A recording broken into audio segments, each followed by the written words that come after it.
ఎలా ఉన్నారు? బాగున్నారా ఫ్రెండ్స్? ఇదేంటంటే చించుగురు పప్పు అనమాట.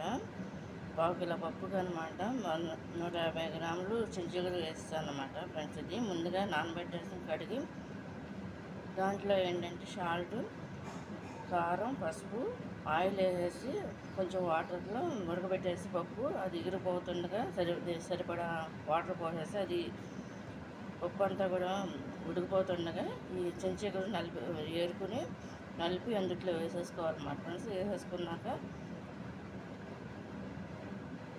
ఇది ఏంటంటే తాలింపు వేసేసుకోవాలన్నమాట ఫ్రెండ్స్. ఇది ఈ సీజన్లోనే దొరుకుద్ది కాబట్టి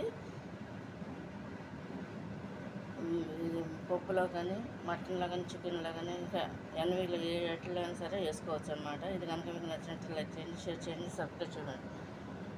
దీన్ని ఏంటంటే అంత అయిపోయిన తర్వాత లాస్ట్లో కరివేపాకు తాలింపు తాలింపు వేసేసుకోవాలన్నమాట. ఇది రైస్లోకి చాలా బాగుంటుంది అనమాట ఫ్రెండ్స్. ఇది మనం చపాతీలోకైనా వేసుకోవచ్చు, పరాటాలోకైనా వేసుకు తినవచ్చు అనమాట ఫ్రెండ్స్. ఇది కనుక మీకు నచ్చినట్లు లైక్ చేయండి, షేర్ చేయండి, సబ్స్క్రైబ్ చేయండి ఫ్రెండ్స్.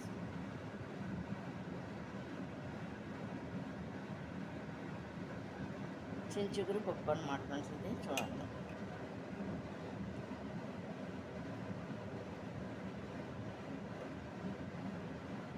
ఇప్పుడే తాలింపు వేసి వీడియో చేస్తున్నాను అనమాట ఫ్రెండ్స్. చూడండి.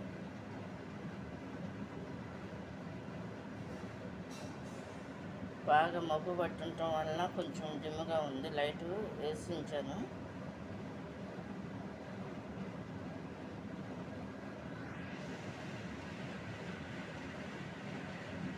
పప్పు చించుగురు అనమాట ఫ్రెండ్స్. ఇది కర్రీ. ఇది ఫుల్ వీడియో కావాలంటే all in one blogs my రెసిపీస్లో ఫుల్ వీడియో ఉంటుంది ఫ్రెండ్స్. అది కూడా విజిట్ చేయండి అందరూ కూడా.